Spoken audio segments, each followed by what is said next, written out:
गोरी बहन की शादी। विद्या बेटी, ये ले, ये साड़ी पहनकर तैयार हो जा। ये बादामी रंग तेरे गोरे रंग पे खूब खिलेगा। और हाँ, अच्छे से मेकअप करना ताकि लड़के वाले तुझे देखें तो देखते ही रह जाए। ठीक है मेरी प्यारी माँ।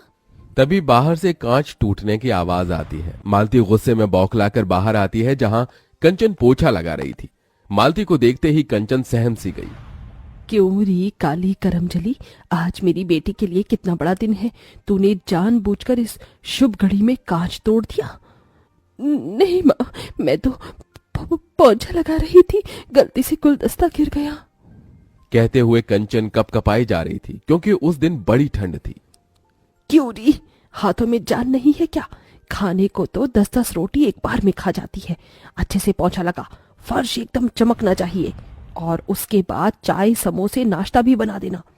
ये कहते हुए मालती जानबूझकर उस बेचारी के पैरों पर से चढ़कर चली जाती है, जिससे कड़ाके की ठंड के मौसम में उस बेचारी की चीख निकल जाती है। माँ, माँ मेरा हाथ कंचन के साथ ऐसा जुल्म होता देखकर बिछौने पर लकवे में पड़े वासुदेव की आंखों से टप टप आंसू चूने लगते हैं। थोड़ी देर में वसुंधरा अपने बेटे कार्तिक के साथ विद्या को देखने आती है। तभी कंचन चाय नाश्ता लेकर परोसती है। आंटी जी नाश्ता। मालती जी, ये लड़की कौन है? जी ये इस घर की नौकरानी है। ये सुनते ही कंचन की आंखों में आंसू भर आते हैं। वो लड़के वालों के बीच से जाने लगी। तभी विद्या ने कहा, कंचन जरा रुक। माँ जी, ये इस घर की नौकरानी नहीं बल्कि मेरी बहन कंचन है। विद्या के शब्दों में कंचन के लिए एक बड़ा मान था। बड़ा प्यार है दोनों बहनों के बीच। बहन, मुझे मेरे कार्तिक के लिए आपकी विद्या पसंद है। तभी कंचन को उसके काले रंग के लिए नीचे दिखाते हुए मालती ने इतरा कर कहा, पसंद तो आनी ही थी वसुंधरा जी। मेरी विद्या किसी होर से कम थोड़ी है। गोरी है, सुंदर है, कोई भी खोट नहीं है मेरी बच्ची में। अच्छा जी, अब हम चलते हैं, जल्द ही बारात लेकर आएंगे। वसुंधरा के जाने के बाद मालती कंचन पर आग बबूला होकर बोली, क्यों री काली कलोटन, तुझे कहा था ना कि अपने बदसूरत मुंह पर घूंघट ओढ़ कर बाहर आने को। अगर तेरी वजह से आज मेरी गोरी बेटी का रिश्ता कट जाता तो तेरी तो शादी हो नहीं रही। कम से कम अपनी बहन का तो घर बस जाने दे। अपनी सौतेली माँ मालती का दिया गया ताना कांटों की तरह कंचन के मन पर जा लगा। माँ, क्या मिलता है तुम्हें इस बेचारी का दिल दुखाकर? तू चुप कर विद्या, भूल मत, ये तेरी सौतेली बहन है। ये कभी तेरी खुशियां नहीं चाहेगी बल्कि तेरा बुरा चाहेगी। एक दिन तू बड़ा पछताएगी विद्या। ये कहकर मालती वहां से चली गई और कंचन फूट फूट कर रो पड़ी। विद्या, क्या मैं इतनी बुरी हूं कि अपनी बहन की शादी तोड़वा दूंगी? विद्या ने कंचन के आंसू पोंछे और डबडबाई आंखों से उसे देखकर कहा, मेरी बहन, माँ ने सिर्फ तेरा ऊपरी रंग देखा, आज तक तेरा प्यार भरा मन देखा ही नहीं। मगर तुम्हारी ये बहन है ना? भले ही विद्या और कंचन सौतेली बहन थीं, मगर दोनों के बीच सगी बहनों से बढ़कर प्यार था। हालांकि विद्या गोरी सुंदर थी और कंचन काली, मगर उसके बाल उतने ही लंबे काले। वसुदेव ने अपनी पहली पत्नी सुलोचना के मरने के बाद मालती से दूसरी शादी की। हालांकि दोनों का यह पुनर्विवाह था। मालती अपनी बेटी विद्या को साथ लेकर आई। विद्या ने तो कंचन को अपनी बहन मान लिया था, मगर मालती कंचन के काले रंग की वजह से उसे बेटी न ही मान सकी और न ही अपना सकी। यह भेदभाव वसुदेव से देखा नहीं गया और वो सदमे में चले गई। हालांकि मालती ने कंचन को गरीब घर में ब्याहने के लिए बहुत से ऐसे रिश्ते देखे, मगर उसके काले रंग के चलते वो भी रिश्ते वाले उसे ठुकरा गए, क्योंकि कहते हैं ना, नियति का तय हुआ कोई नहीं टाल सका। जिसके बाद विद्या की शादी अमीर घर में तय हो गई और गुजरते दिन के साथ शादी की रस्में अब शुरू हो गईं। विद्या बेटी, देख, मैंने तेरे हल्दी और मेहंदी के लिए 2 लहंगे बनवाए हैं। सुंदर है? हाँ माँ, बहुत सुंदर है। पर माँ, कंचन के लिए लहंगा? कंचन का नाम सुनते ही मालती चिढ़ गई। अरे शादी तेरी है, उसकी थोड़ी होने वाली है। दुल्हन तू है और कंचन मेरी बहन। अरे देख, इस पीले वाले लहंगे में कितने अच्छे बेल बूटे हैं, और ये हरा वाला लहंगा मेहंदी के टाइम पर पहनना है। तेरी माँ ने कैमरे वाले को भी बुलाया है, और तू चिंता मत कर, उसे भी दे दूंगी मैं कपड़ा।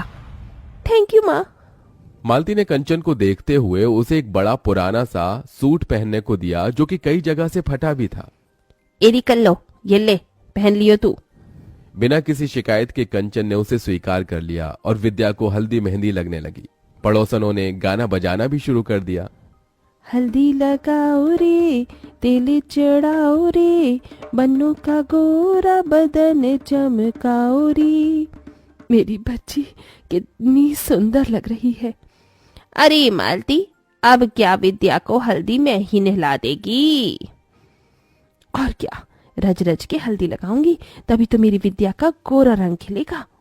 सबने बारी बारी से विद्या को हल्दी लगाई, मगर कंचन एकदम पीछे खड़ी थी। कंचन, तू अपनी बहन को हल्दी नहीं लगाएगी? आना, दूर क्यों खड़ी है? तभी मालती ने कंचन को हल्दी लगाने से रोक दिया। क्या हुआ माँ, तुमने मुझे रोक क्यों दिया? क्योंकि मैं नहीं चाहती कि तू अपने इन मनहूस काले हाथों से मेरी बेटी को हल्दी लगाए। कहीं मेरी बेटी का रिश्ता टूट गया तो? इतना अच्छा घर द्वार मिला है। मालती के साथ सभी पड़ोसन भी कंचन पर ताना कसने लगी। ठीक कह रही है मालती, अरे ये तो है ही अभागिन, दुनिया में आते ही माँ को खा गई। वही तो, इसे तो इस शादी के शुभ रस्मों से भी दूर ही रखो, इसकी काली नजर न लग जाए। होने वाली दुल्हन को वैसे भी इतनी गोरी और सुंदर जो है। बस बहुत हुआ। मैं मानती हूँ कि मेरी बहन का मुझे हल्दी लगाना मेरे लिए शुभ है। कंचन, मुझे हल्दी लगा। कंचन ने अपनी गोरी बहन को हल्दी मेहंदी लगाई, तभी कुछ हल्दी उसके चेहरे पर लग गई। हे राम, ये तो अपशकुन है, दुल्हन की हल्दी इसे भी लग गई। कंचन उस हल्दी को धोने लगी, तभी रुक जा कंचन, कहने दे इन्हें जो कहना है। मेरे लिए ये शुभ शगुन है। मुझे तो डर है बहना, कहीं ये कल्लो अपनी बहन की शादी काट कर खुद ना दुल्हन बन जाए। ये सुनकर तो जैसे मालती के मन में डर बैठ गया। शादी का दिन भी आ गया। कंचन विद्या के लिए खुश भी थी और उदास भी। विद्या, आज तू अपनी इस अभागन बहन को छोड़कर ससुराल चली जाएगी और मैं इस घर में तेरे बिना अकेली रह जाऊंगी। तभी दुल्हन बनी विद्या अपने बालों में से थोड़ा गजरा निकालकर कंचन के बाल में लगा देती है। इस गजरे में तो मेरी बहन के लंबे काले बाल एकदम कह ढा रहे हैं। इतने में बारात आ जाती है। तभी मालती कंचन को अपने पास बुलाती है। माँ, आपने बुलाया? हाँ कंचन, तू अपनी बहन से कितना प्यार करती है? अचानक ये सवाल क्यों माँ? क्योंकि मैं जानती हूँ, जब से विद्या का रिश्ता इतने बड़े घर द्वार में लगा है तुझसे देखा नहीं जा रहा, इसीलिए तू ये रिश्ता काटना चाहती है ताकि तेरी ताल गल सके और तेरी कोरी बहन की जगह कार्तिक से तू शादी कर सके। ये सुनकर कंचन टूट सी गई। नहीं माँ, ऐसा नहीं है। अगर ऐसा नहीं है तो फिर क्यों सजी धजी है तू? शादी तो तेरी बहन की है, साबित कर दे कि तू मेरी विद्या का बुरा नहीं चाहती। और फिर कंचन ने वहां रखा गमला अपने पैरों पर गिरा लिया, जिससे कि ठंड के उस मौसम में वो तड़प गई। माँ, लो माँ, इस बदनसीब बहन ने साबित कर दिया। आप अगर चाहती हैं कि मैं विद्या की शादी में शामिल ना हूं तो मैं नहीं जाऊंगी माँ। तभी दूर से आदर्श ने ये सब देखा। उधर विद्या कंचन को ढूंढने लगी। आदर्श ने उसे सारी बात बता दी, साथ ही अपना फैसला सुनाया। वसुंधरा मामी, मैं कंचन का हाथ थामना चाहता हूँ, उससे शादी करना चाहता हूँ। ये सुनकर विद्या कंचन के लिए बहुत खुश हुई। देखा माँ, जिसकी जोड़ी जब लगनी होती है ऊपर वाला उसे मिला ही देता है। देखो, मेरी बहन का खुशियों भरा भाग्य उसके सामने खड़ा है। मालती के मन में पछतावे का गुबार भरा था, जो आंसू बनकर बहने लगा। कंचन बेटी, अपनी माँ को माफ कर दे। मेरा ही मन मैला था, इसलिए विद्या के लिए तेरा प्यार कभी देख न सकी। बोल, तेरे लिए क्या करूं? बस इतना कर दो माँ कि आज अपनी इस बेटी को मायके की चुनरी ओढ़ाकर विदा कर दो। ये सुनकर सभी का दिल निकल आया, जिसके बाद कंचन का कन्यादान उसकी गोरी बहन के साथ उसी मंडप में हो गया और दोनों विदा हो गईं।